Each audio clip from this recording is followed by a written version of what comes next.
Greetings again. This is Marty with Excellence in Education, continuing our video series on learning styles. Again, I'll remind you that the information that I am working with comes directly from this particular publication written by Mary Emma Willis and Victoria Hodson called Discover Your Child's Learning Style.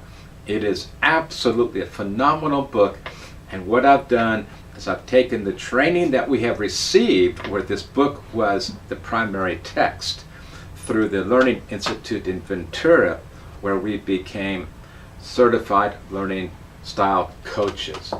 But today we want to start to really dwell into the talents. Now, you may ask yourself, Marty, what is a talent?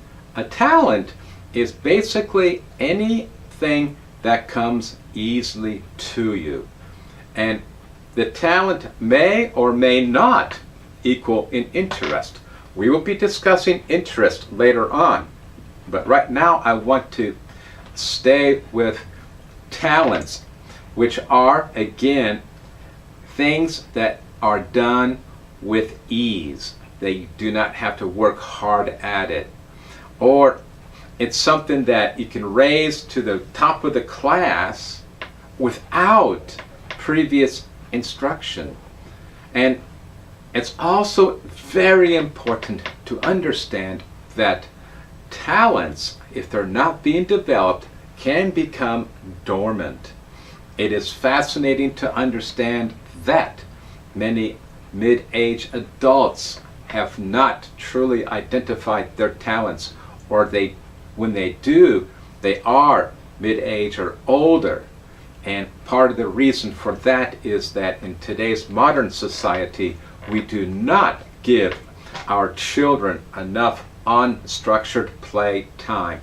Unstructured play is defined as saying to your child, go and play.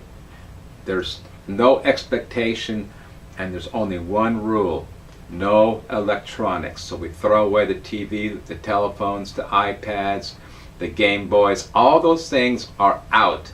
They have to understand how to utilize unstructured time. Now they may say, but Mom, I'm bored. And your response is very simple. That's okay. That's your problem, not mine.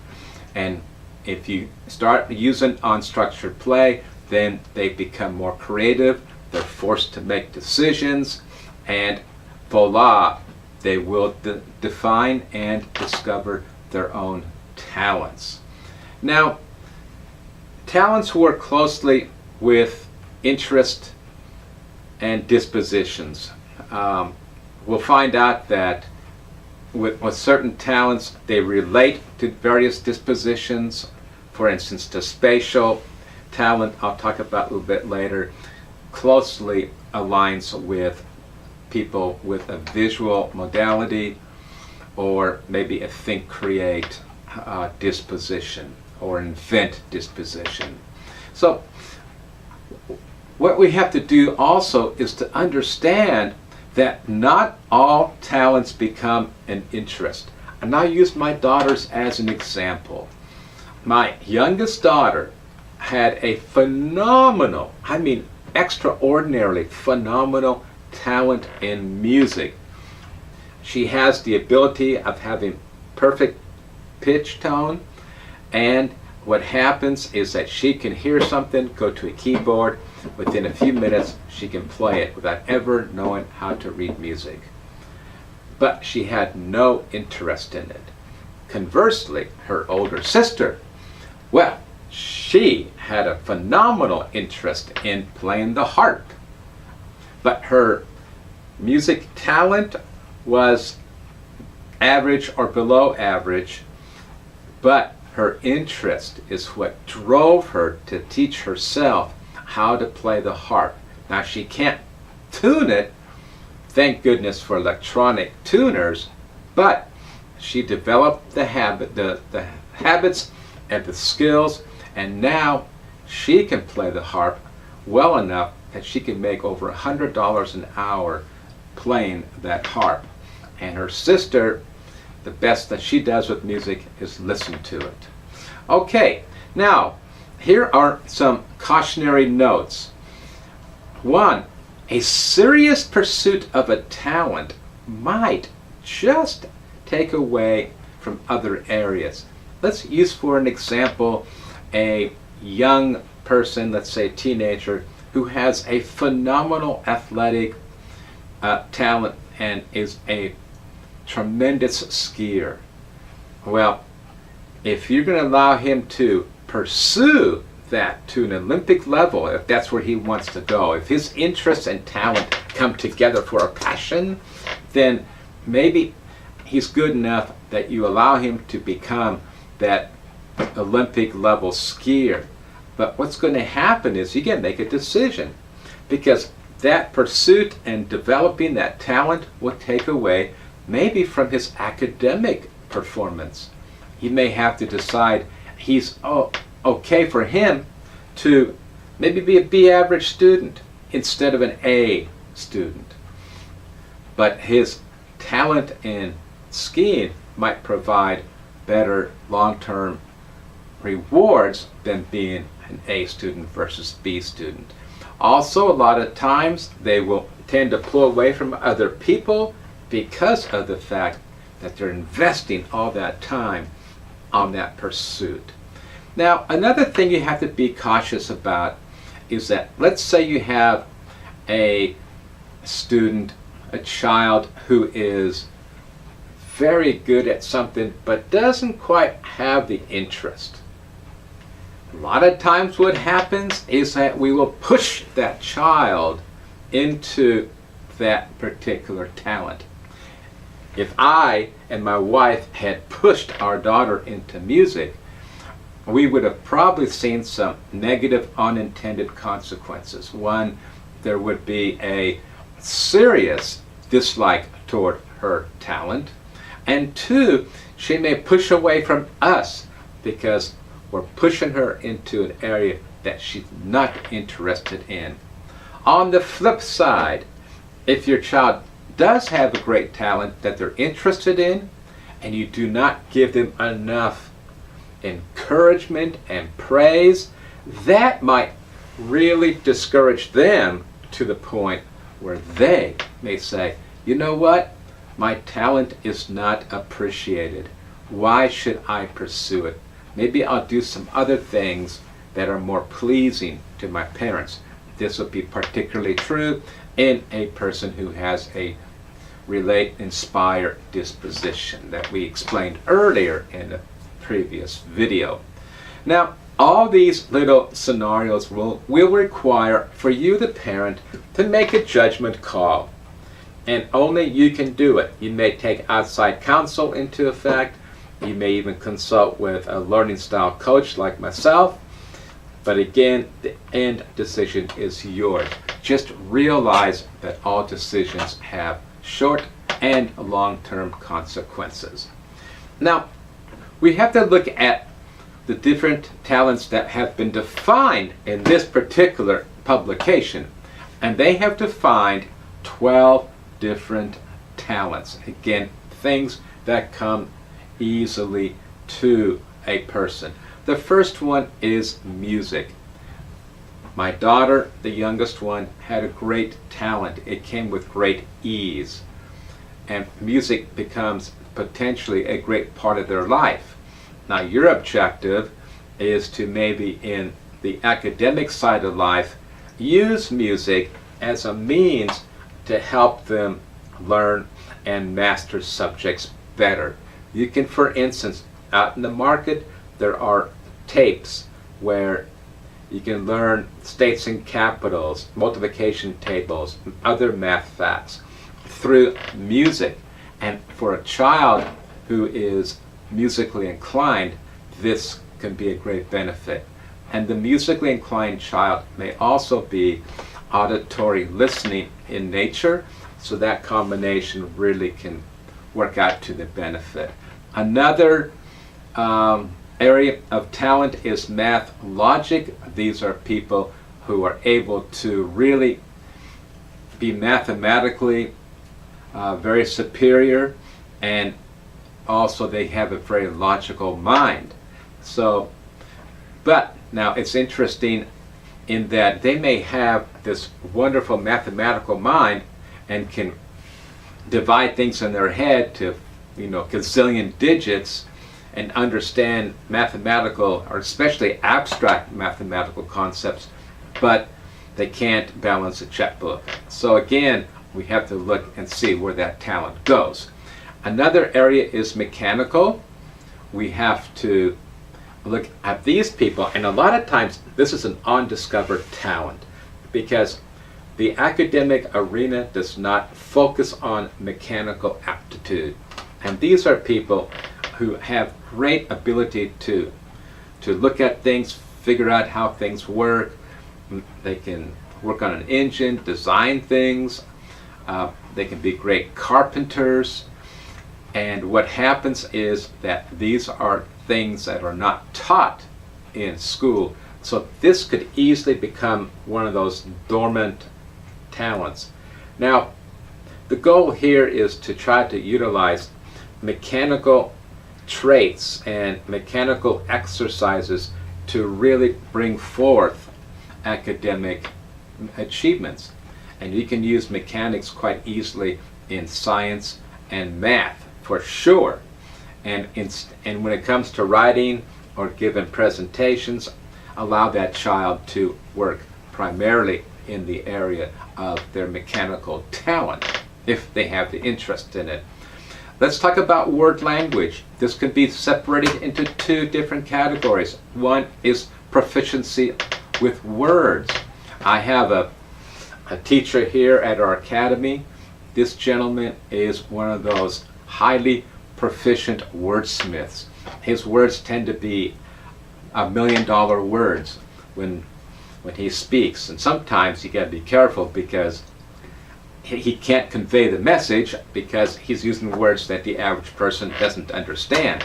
But again, we have those people who are very proficient with words, and then we also have people who have reasoning ability with language, and they can become great orators, if you would. So that's the two areas. Again, the application to academics is to allow them to make presentations and to write with their love for words and their love for language in explaining. And also, when you are talking about certain subjects, maybe adapt your own presentation to satisfy their love for vocabulary and or the ability to understand and reason with language. Okay, let's get into body coordination. My. We see people who are klutzes, and we see people that have phenomenal coordination. They become the athletes of the world. And with these individuals, they could be like that skier where they're going to pursue the physical side way beyond the normal person might do. And we see this actually becoming more and more accepted and discovered via the fact that we have all these extreme sports, the X sports. I mean, when I was a young person, just to ski down those Black Diamond Mountains was great. Now they do this helicopter skiing, they're skiing off of huge cliffs. It's amazing what they can do. And these are people high in body coordination as well as courage. And in respect to how you apply this to the academic arena, it is important to understand that if you can involve physical activity in their curriculum, then they will understand and absorb more than they would sitting down on a 12-inch by 12-inch chair. Okay, now we have two interactive talents. One is interactive self. These are individuals that are very content to be by themselves, study by themselves. If you give them a choice on a Friday night, do you want to go to a party or do you want to stay home and read a good book? Most of the time they will definitely want to stay home and read the book. Not saying they can't enjoy people, but they tend to be involved with self-study. They tend to be involved with being very happy on their own. In respect to academic pursuits, you might want to have activities that will be conducive to self-study and to do individual research. Now, with interactive self-individuals, you may want to encourage them to get outside of their comfort zone and be part of some group activities, only because society is a group ideology, a group function, if you would. So again, that's the interact self. Now we have the interact others. These are the individuals that are social creatures. They love groups, they love to interact with other people, and they want to always be part of the group. Now, with these individuals, sometimes with the academic pursuits, you may want to always include group activities where you can have group discussions. You can have a lab table with 3 or 4 different people to dissect that one frog, so they have that interaction. And then with these people, sometimes you may want to help them appreciate that alone time as well. Again, we have interact self and interact others. Now, another talent that we have identified is animals, the love of the animals and the ease in which they can be with animals. This becomes a very interesting talent, because this is the population pool where maybe we get our veterinarians, we get our zookeepers, we get our naturalists, our wildlife photographers. These are the kids who will do very well taking care of the family pet. And with these individuals, if you can include animals in their academics, so much the better. And they tend to also like to be outdoor kind of individuals. Which brings me to our next talent, and that would be nature. Now, these are individuals that love the outdoors. I know for myself, I score about a 10 on that. I love being outdoors. I love the sun. I love hiking. I like outdoor photography, fishing, you name it. In fact, I love the outdoors so much that I actually met my wife on a backpacking trip to Mount Whitney. And we both love the outdoors, so we have an equal talent in that respect. Now, with these individuals, for academic purposes, you might want to really think about utilizing activities that are outdoors as much as possible. You can especially get into field trips, like to the zoo, field trips to the mountains, go hiking, go to the beach, go out to the high desert, the low desert. Whatever you do, even in your backyard, you can have your table set up outdoors when the weather's not too inclement. And they will be much better outdoors. They enjoy it, the fresh air, the sun, all that good stuff. Now let's get to the disposition of humor. There are a lot of people who are very serious, and then there's those who are always on the cutting edge of telling the joke, of laughing at things. My wife has a real high humor. She'll laugh at almost anything. She's such a happy personality. And she finds great humor in a lot of areas, even though she can't tell a joke to save her life, but she appreciates humor. And when you deal with individuals academically from the talent pool of humor, then you may want to inject comedy, inject humor into the study of your more serious subjects. And it can be done. It just takes a little bit of creativity on your part. Now we have our last and final talent, and that is enhancing daily life. These are the individuals who want to truly make their environment and other people's environment as nice as possible. And this can be done through many levels.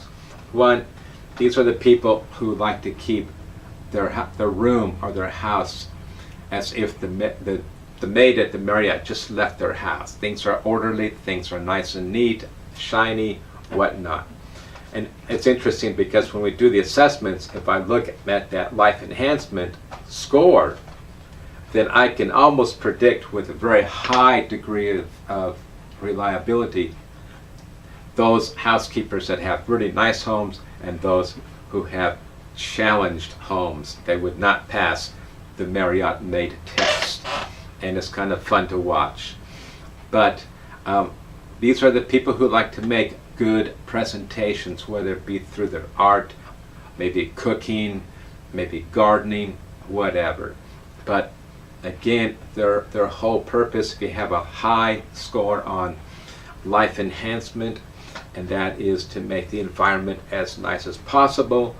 And for these people, if you score high on that, try to avoid putting them into a cluttered room to do studies. Provide them venues, but let's say for cooking. If they love to cook and present nice meals, you can inject math into that cooking activity. Cooking's full of fractions and multiplication, adding things, taking away things if you cut things in half. So don't be afraid to use any and all talents for academic environment. The more talents you identify and the more talents you are able to include in your child's curriculum and your teaching style, the more efficient and the better everybody is. And again, we have harmony, bringing things together instead of conflict causing separation. So again, this is our discussion on talents. Again, I remind you that not all talents become interests, and that all interests are based upon talents. But if you do have a talent and you do have an interest, wow, then it can become a passion. And when people are passionate about something, they have a goal. And when they have a goal, they will do actions that will help them achieve their goal. And one of the greatest attributes to a person that is working toward a goal, it really makes disciplining a lot easier, because all you have to do is train them to ask one question of themselves when given a choice. Will choice A or choice B help me or hurt me toward the achievement of my goal? And with my daughter, the older one, when she was 10 years old, she had a tremendous interest in aviation. And so we encouraged it and we facilitated it. In fact, I had a job that required extensive travel. Many times I take my family with me on my business trips. And when I had Tanaya with me, we found every air museum that we can get our hands on. I don't care if it was a itsy bitsy county museum or if it was the big, let's say for instance, the Boeing Museum in Seattle. And when she was 12, she had an interest in becoming a missionary, and she combined those two things into a passion. At age 20, she was working for a missionary organization. She was the first woman to be part of their flight program, where she was maintaining airplanes and actually flying those airplanes for that particular missionary group in Kenya, Africa at age 20. And it was amazing because she was a fairly easy child to raise, because she always asked herself, will this action help me or hurt me toward my goal of achieving my love of aviation? And she did get her degree in aviation from a 4-year institution. So again, I hope this has helped out, and our next video will be on interest, and we'll discuss that particular issue next. Thank you very much. Okay, let's now talk about interests. Don't forget, like we mentioned earlier on this particular video segment, that talents do not always equal interest, and interests do not necessarily equal talent. So what we want to do is spend some time in helping you, the parent, identify or help your children discover what areas they're interested in, because that is so important, because interest can be a great motivator, and it can be a great tool to help moderate behavior and have them take control of their future. So again, we have to be careful, parents, that we do not impose our interest or what we think should be your child's interest.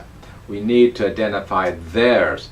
Too many times we see kids at the Little League, the soccer field, the football field, where the dad is just going crazy. He's just promoting and he's pushing and he's making the child do all these things, and the kid really doesn't care.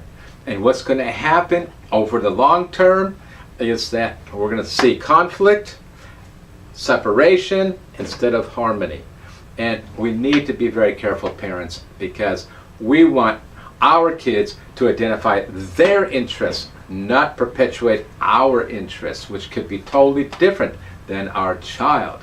So now we have short term, and we have long term, and we have involvement type of interests. Okay, short term, that's really a come and go interest. For instance, let's say that your kid watches you watch a CSI program on TV, and they go, wow, that's cool. I can be a crime scene investigator. I can have my gun and my badge, and I can be clean all the time, and I can investigate all these things. And they may get excited about that until they get excited about something else. Again, this will be short term, and kids and young people will change interests like you change your clothes on a daily basis. So again, as you, the parent, what you want to do is stand to the back and just watch these things mature. And if it becomes a long-term period, and that's defined as 6 months or longer, then we take a little extra interest, because now what happens on long-term interest, if you want to develop it, it takes more time, more commitment, and in most cases more money.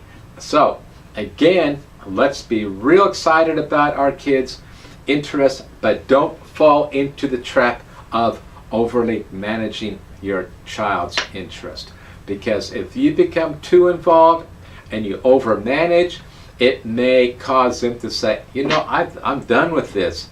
I'm tired of being pushed. I want to be interested, but if this is going to be what it's like, forget it. And then what happens, they may lose a potential career path.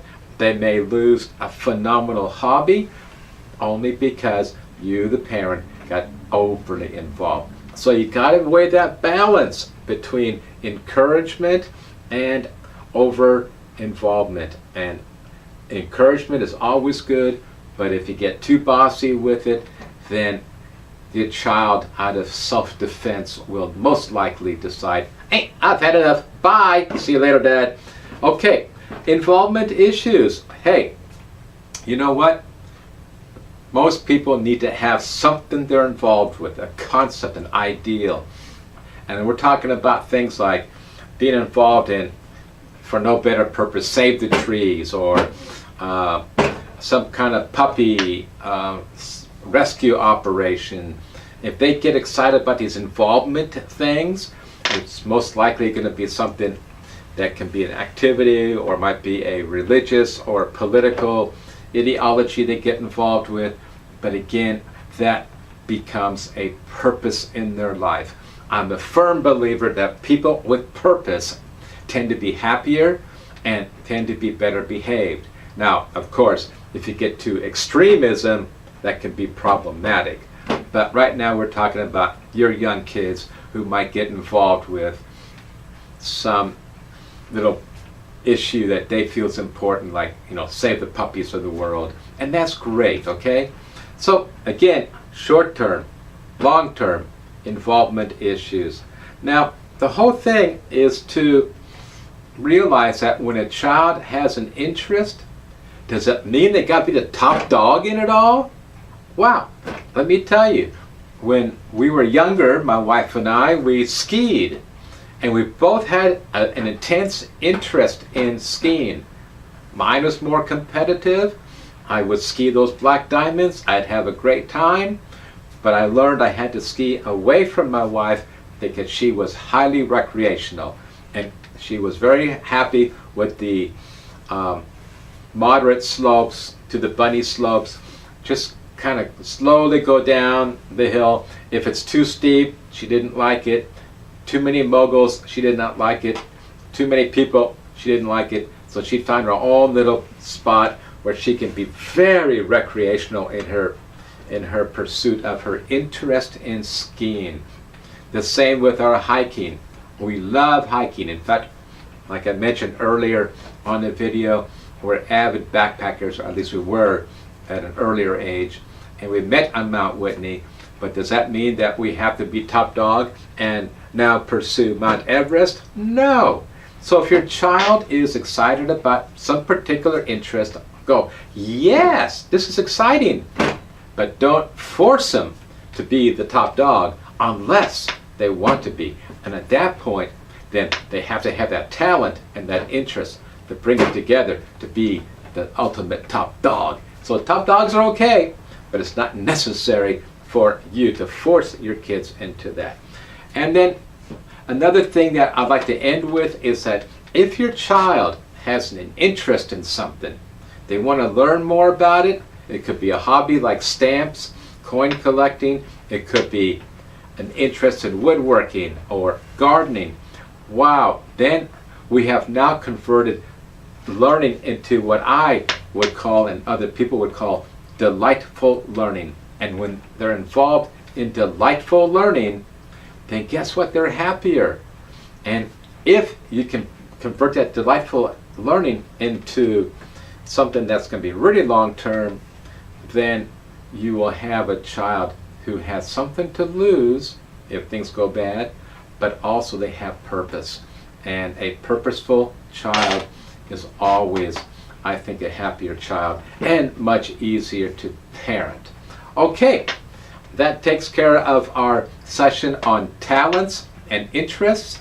Again, remember, talents do not always reflect to interest, and interest does not always mean you have the talent. But believe me, if you take the two together, talent and interest, bring them together to what I call the marriage of purpose and passion, then wow, then your kid's going to have an exciting life. And so will you as a parent, as you watch that child mature into a wonderful young person. Okay, thank you very much, and we'll be talking to you about other issues in the next video. Okay, bye.